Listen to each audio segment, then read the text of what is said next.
March 18, 2024, News Report 1. The Third Democracy Summit was held in South Korea on March 18 for 3 days. The theme of the summit was, How Digital Technology Threatens Democracy. Representatives from more than 30 countries, including the United States, the United Kingdom, Indonesia, Canada, and Costa Rica, attended the meeting. Taiwan's Minister of Digital Development, Tang Fong, participated in the meeting via video. U.S. Secretary of State Antony Blinken stated that this year is an unusual election year, with about half the global population expected to participate in voting. He pointed out that authoritarian governments will intervene in a series of global elections. Therefore, the United States will continue to exert pressure to prevent China and Russia from spreading false information. A few months ago, a report from the U.S. State Department pointed out that the Chinese government is using various means to build a global information ecosystem in which official Chinese propaganda and false information dominate. The Deputy Minister of Foreign Affairs of Poland stated that the Russian propaganda system fabricates lies, and social media, deep learning technology, and robots accelerate the spread of Russian lies. UK Deputy Prime Minister Rishi Sunak stated that democracy faces multiple threats, including cyber attackers disrupting election campaigns, populists spreading lies, and dictators holding false elections. The Democracy Summit was initiated by U.S. President Biden, with the first summit held in December 2021 and the second in March last year. It is worth noting that, as the Democracy Summit was held in South Korea, North Korea launched 3 ballistic missiles into the Eastern Sea on March 18. The missiles landed in the sea outside Japan's exclusive economic zone a few minutes after launch. The Japanese Ministry of Foreign Affairs stated that high-ranking officials from Japan, the United States, and South Korea held a telephone consultation and strongly condemned North Korea for launching ballistic missiles, which threatened regional and international peace and security. This launch was North Korea's first since February 14. Experts believe that North Korea's move may have been a temporary halt to its missile launches to coincide with China's 2 sessions and the Russian presidential election. News Report 2. The Russian presidential election ended on March 17. According to reports from the satellite news agency, in the 99% of the counted votes, President Putin received 87.3% of the votes. Putin delivered a victory speech in the early hours of March 18, marking his 5th election as President of Russia. He will serve another 6-year term as president. Russia amended its constitution in 2020 to allow the head of state to serve 2 consecutive terms, meaning Putin can serve 2 more terms as president after this 6-year term, extending his rule until 2036. Reports indicate that the voter turnout for the Russian presidential election was 67.5%, exceeding the level in 2018, but some doubt this figure. News Report 3. The Beijing News reported that a shocking incident occurred at Jiudian Middle School in Handan, Hebei Province. 3 junior high school students brutally killed their classmate Wang Ziyao on March 10 and buried his body in a vegetable greenhouse. When Wang Ziyao's body was found, it was severely mutilated. The government did not allow Wang Ziyao's family to claim the body, which caused widespread social concern. Wang Ziyao's family live-streamed the incident on Douyin, Chinese version of TikTok, but the live stream was suddenly interrupted. Wang Ziyao's aunt stated that Wang Ziyao lost contact after leaving home in the afternoon of March 10, and the family became alarmed after he went missing. Wang Ziyao's father provided clues to the police after discovering that his phone's SIM card had been transferred to a classmate. The police quickly launched an investigation, and one student admitted to killing Wang Ziyao and led the police to his body, which was hidden under the vegetable greenhouse. On March 15, Wang Ziyao's family agreed to an autopsy, but the body had to be thawed, causing the family to wait 3 days without seeing the body. Wang Ziyao's father initiated a live stream on the evening of March 17, stating that the police did not allow the family to see the body, sparking public concern. However, the live stream was interrupted shortly after it began. According to the paper, on March 18, Wang Xiao's father and his lawyer witnessed the entire autopsy. The lawyer accused the local government of covering up the case and preventing the victims' families' rights, aiming to maintain political stability. This incident has sparked strong public outrage, with people questioning the government's actions. News Report 4. According to the Liberty Times, the Taiwan Coast Guard Administration discovered a Chinese fishing boat using trawl nets in the waters near Penghu on March 18. On that morning, a Fujian iron-hulled ship was found operating in the sea near Shihu in Penghu. The fishing boat was painted blue and white, with iron rods on both sides sharpened to prevent naval ships from boarding for inspection. The Penghu ship was dispatched to the scene and found the Chinese fishing boat using trawl nets, awaiting further processing. Because it is difficult for the trespassing fishing boat to escape quickly, it is basically impossible to escape, indicating that this is a deliberate provocative act aimed at creating conflict. The Taiwan Coast Guard Administration stated that the mainland China is taking all measures to create conflicts before May 20. On the other hand, the Taiwan Coast Guard Administration pointed out that on March 15 and 16, 4 Chinese Coast Guard ships entered the waters controlled by Kinmen County for 2 consecutive days. The Taiwan Coast Guard Administration dispatched patrol ships to sail side by side and warned the Chinese Coast Guard ships via radio. After staying in the waters controlled by Taiwan County for 2 hours, the Chinese Coast Guard ships left. Taiwan quickly criticized China's actions for seriously affecting traffic and safety and demanded that China stop such activities. The U.S. State Department stated that China's provocative actions indicate that China is trying to unilaterally change the status quo in the Taiwan Strait. The United States expects both sides to peacefully resolve their differences without resorting to threats of force. News Report 5.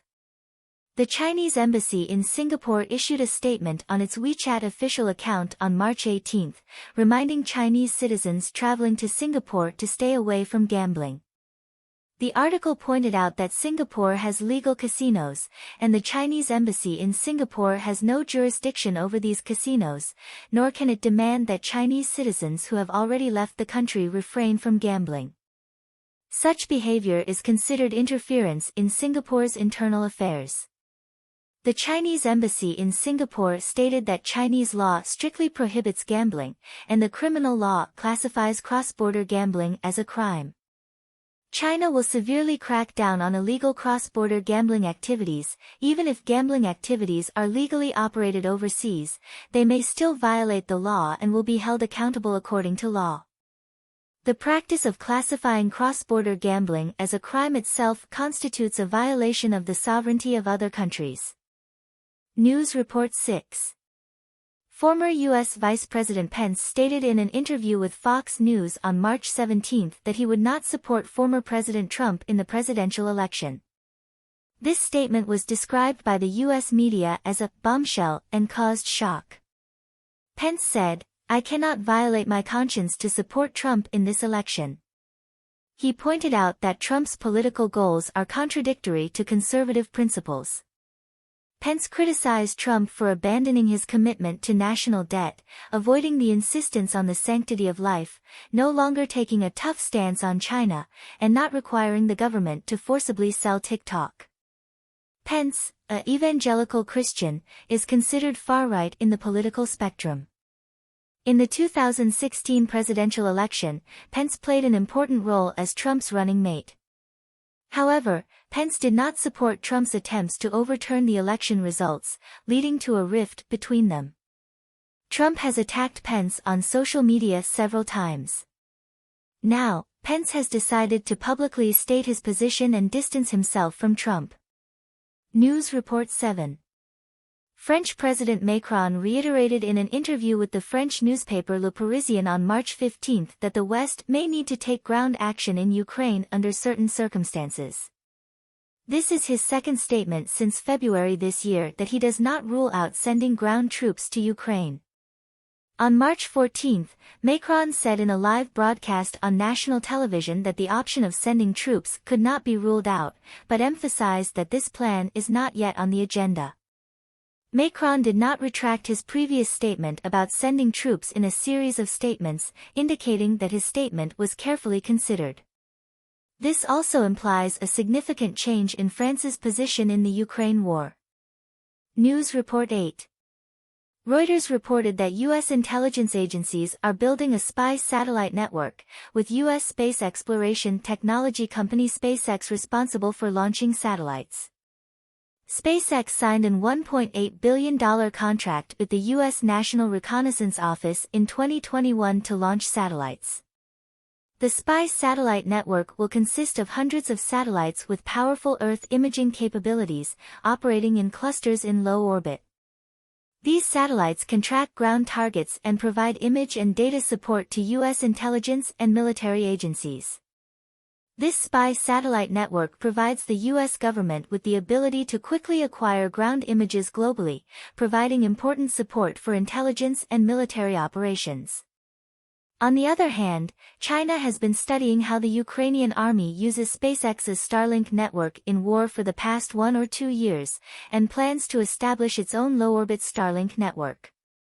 China's National Development and Reform Commission listed the development of satellite broadband as a new infrastructure project in 2020, planning to launch 26,000 communication satellites to compete with the U.S. News Report 9. Chinese Foreign Minister Wang Yi and New Zealand Foreign Minister Peters held talks on March 18. After the meeting, Peters issued a statement saying that the two sides discussed trade, business, and security issues in the Pacific region, as well as their differences on human rights, Xinjiang, Hong Kong, Tibet, etc. The statement also mentioned that New Zealand is concerned about the tensions in the South China Sea and the Taiwan Strait. Wang Yi stated before the meeting that China is willing to strengthen strategic communication with New Zealand in the face of the turmoil in the international situation and hopes that the China-New Zealand relationship will have a healthy development trend. In addition, Wang Yi also held talks with New Zealand Prime Minister Ardern on the same day. Wang Yi said that the China-New Zealand relationship has always been at the forefront of China's relations with developed countries, creating a series of records that are worth cherishing and promoting for both sides. However, Ardern is different from the previous government. He was elected as the Prime Minister of New Zealand in November last year and is pro-American. He emphasizes that national security is the top priority, seeks closer relations with other countries in the Five Eyes Alliance, and hopes that New Zealand will join AUKUS.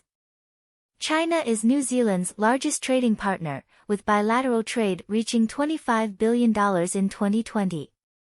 News Report 10. Country Garden announced in a statement on the Hong Kong Stock Exchange on March 15 that its independent directors Li Ming, Shirley Qian, and Tang Huidong resigned, effective immediately. These three individuals have no disagreements with the company's board of directors, and the reason for their resignation is for other reasons. It is worth noting that the Li Ming mentioned here is not the famous singer, but the president of the Hong Kong Institute of Certified Public Accountants.